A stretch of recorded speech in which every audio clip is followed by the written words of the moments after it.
Harlow Peck enlisted in the Marine Corps in 1980. After attending Marine Corps boot camp at Marine Corps Recruit Depot, Parris Island, and infantry training at School of Infantry East, he was stationed with Lima Company 38 aboard Camp Lejeune. By 1982, he found himself in Beirut, Lebanon. When did you first hear about the conflict in Beirut? Damn, that's a long time ago.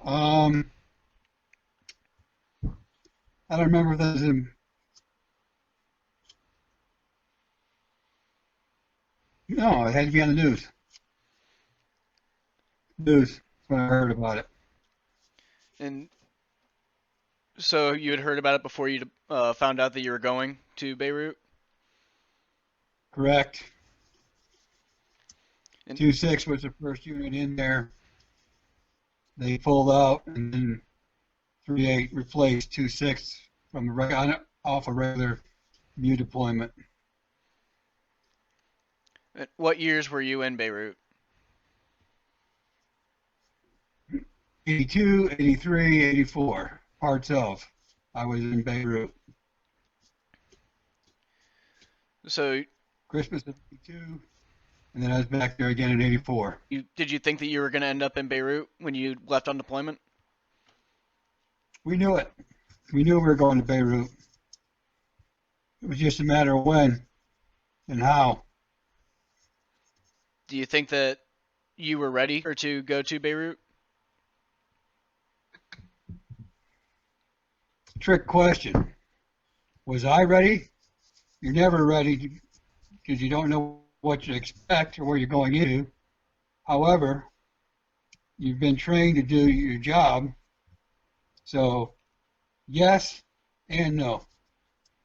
Hindsight being 2020, yes. Did you feel like you were ready at the time? Yes. I felt like I was ready at the time. What was your average day like when you were in Beirut?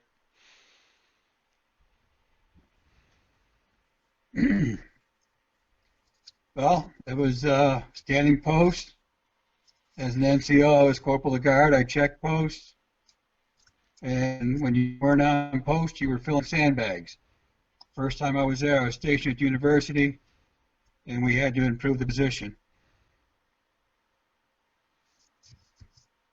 Do you feel like at any point while you were there, that complacency was starting to set in?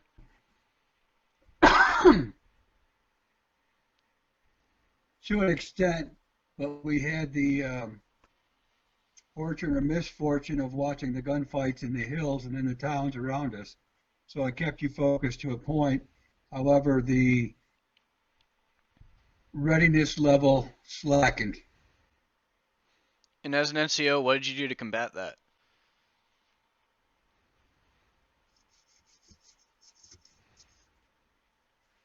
We really didn't do anything.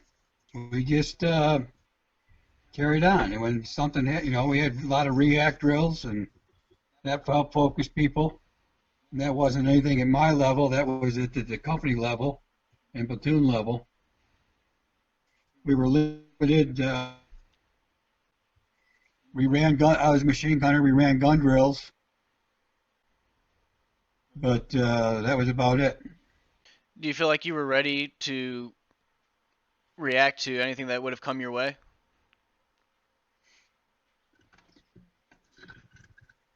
Well, again, hindsight being 2020, the answer is no. What do you mean? And the reason I say that is the Israeli tanks that tried to come through our line. We had a reinforced platoon on line to stop 3 tanks. It ain't going to happen. With hindsight being 2020, is there anything that you could have done to increase your level of readiness at that point? Or no? At that particular, that said point, no. We watched him set up a position just outside our wire. The Israelis were doing like clockwork convoys We watched the Israelis get ambushed. We knew it was coming. We were alert. And then for the next week or so, the Israelis recon that ambush site by fire. And then in the process of that, that's when the tanks came through, or tried to come through. Captain Johnson stopped them with his 45, which is a popular movie T-shirt. Charles Bronson over my dead body, Johnson. Do you feel like did that event have any impact on how you guys carried on your day-to-day business, or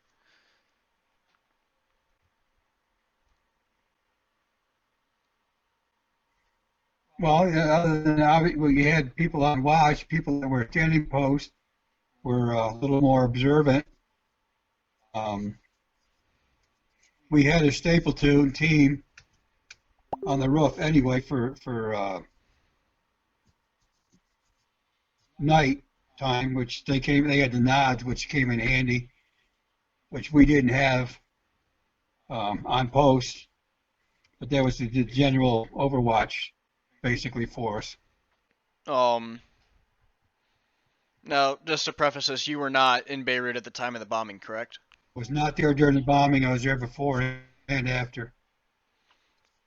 Do you think that their state of readiness at the Marine barracks in Beirut had any play on what happened? Well, I think that the state of readiness at the barracks to the airport had any impact on what happened? Yes, do you think that The answer is um, I don't think it was the state of readiness. I think it was more to do with the restrictions placed on the Marines and their inability to react to the situation that presented itself. The rules of engagement sucked, to put it politely. were you aware of the intelligence community reporting that there was a potential vehicle-borne IED attack going to happen on American forces? If you're talking about the actual bombing at the airport, no, because I was back in the States. I had quit watching the news because I was tired of the politics and the untruthfulness of what was actually happening on the ground, having been there. We used to get intel reports all the time when I was at the university, and we get VBID. We'd park 5 tons across 5 ton trucks across the road, blocking the access to our building so they couldn't get to it. As much as we were being in the fact that we were doing an active university. Okay, we're gonna switch gears a little bit away from Beirut. Where were you stationed on in September of 2001? In 2001, I was at INI Albany, New York. I was the INI First Sergeant. Where were you when you found out about the attacks on the Twin Towers and the Pentagon? At work, getting ready to go do McMap. And how? What affected? What was the initial reaction to the attacks being on INI duty with the reserve station?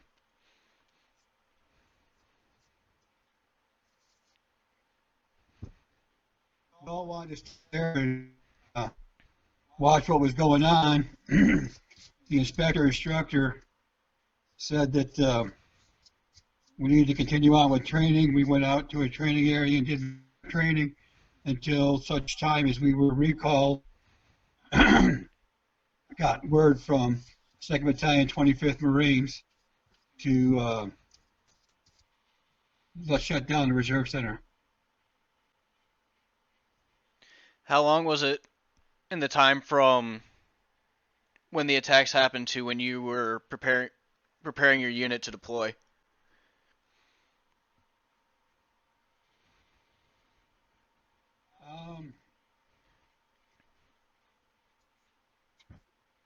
the unit didn't deploy for some time after the actual attacks. One thing about New York State and the New York State Naval Militia is you have to belong to a reserve unit company. And the New York State Naval Militia has a written agreement with the Marine Corps that they can use Marine Corps gear. So most of our reservists were part of the New York State Naval Militia because they gave them extra money for college, and a lot of them, probably 2/3 of the unit, deployed with gear to Ground Zero down in New York City, with the New York State Naval Militia, not through the Marine Corps. Um, how during your career in the Marine Corps, how would you say that you were able to keep were you able to keep a constant state of readiness? No, it's impossible. State of readiness physically is a matter of inspection. Mentally, it's a totally different thing. It depends on where you're at in your life, what's going on in a day to day. Some days you're ready, some days you're not. Did I have a go bag my whole time in the Marine Corps? Yes. During post Beirut, I had a go bag. The whole time I was in I duty, I had a go bag. I still have a go bag to this day. It hasn't been looked at or touched in quite a while, but I still have one. So mentally, you can't be ready mentally every day. You can't do it physically. You can't do it. Anybody that tells you you can, I'd be willing to bet they're a liar. How do you get to the point where you find out the next day you're deploying and you're able to execute?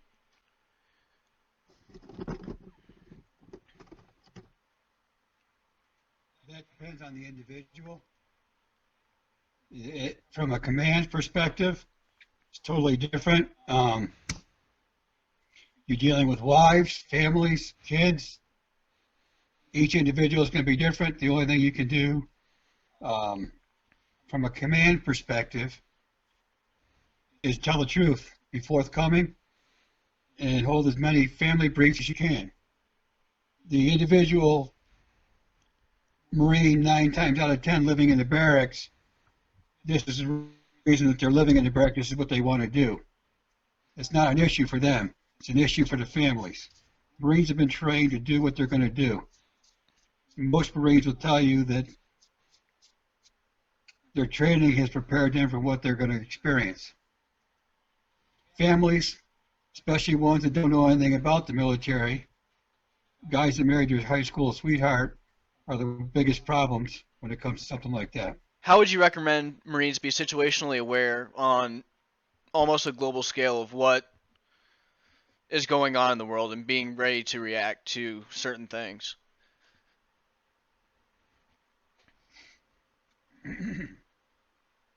Again, it comes back to honesty and truthfulness from within the command, and having the proper information to be able to share with those Marines within classification requirements. Let them know the potential. If there is there a potential for them deploying? Is there not a potential? Hey, this is going on. If it lasts for X amount of time, we could involve us. That type of thing.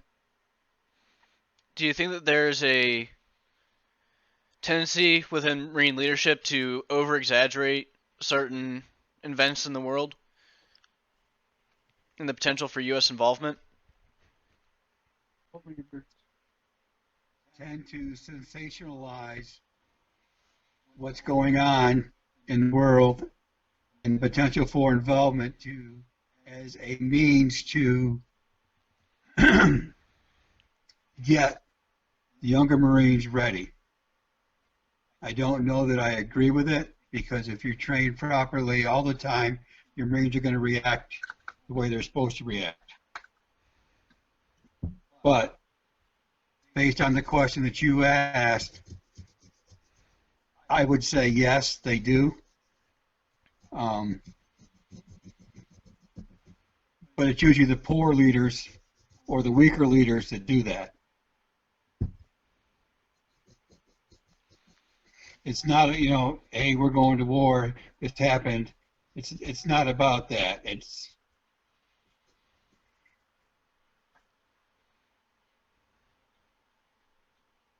a sensationalism, and that's what, and they're using that to hype up the Marines to get them motivated, to get them ready to go, and then it doesn't happen. And then the third or fourth time it doesn't happen, the Marines don't care. Is it complacency? No. It's what's that word? Sensitivity. They're not sensitive to it anymore. So sensationalism is gone. You can only use that once or twice. Third or fourth time, they're just crying wolf. So how would you recommend leaders keep their Marines aware of what's going on and the potential for them to go to war without sensationalism and causing the cry wolf scenario? Again, honesty and good intel. Intel that's releasable. The biggest problem I have with intel across the board is even though you get enough CNN, it's TS at least, if not SCI, within the Marine Corps system. If you have a clearance, average Marine can go watch CNN and repeat it. If you have TS-SCI, and you know it's TS-SCI, regardless of whether it's on CNN or not, you still can't share that information.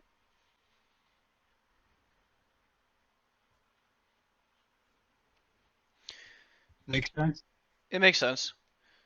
So within the intelligence community, how do you feel like we should help with the with unit readiness and not fear mongering and crying wolf and all that other stuff, but providing actual good intelligence that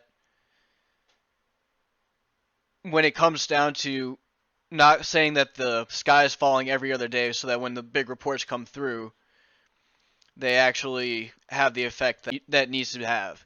Within the Army, they receive a daily report. It's an unclassed report, FOUO, um, generally what's happening around the world. There's no I can't believe that if the Army's doing it, that the Marine Corps is not. I never had the opportunity, the privilege, or the need to know when I was on active duty of the Marine Corps, but I can't believe it's not happening. No reason this information can't be shared, not necessarily with the individual Marine on a daily basis, but is it being level? I'm sure it's being shared at the battalion level, but is it at the company level? Doubt it. Only the sensationalist stuff. Hearing about stuff they see on CNN, but if they can make it relevant to the unit itself, hey, you're getting ready to deploy, we're going on workup, that type of thing, you're next in the hopper, you're on air alert, who's next? They should be getting regular reports. Even at the FOU level, it makes them think that they know what's going on, that it's not going to be blindsided. They can have that conversation with their wife however they need to have it, or significant other in today's society. So this will be the last question that I ask for this interview. And that is just open-ended. What advice would you give to this generation of Marines and the generations that follow, as far as readiness is concerned.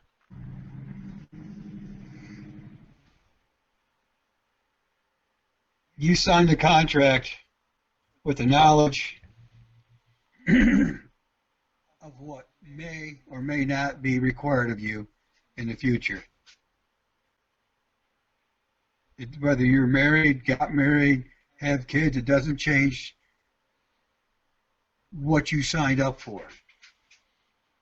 So stay true to the core, and for lack of a better term, when shit happens and you're not ready, suck it up.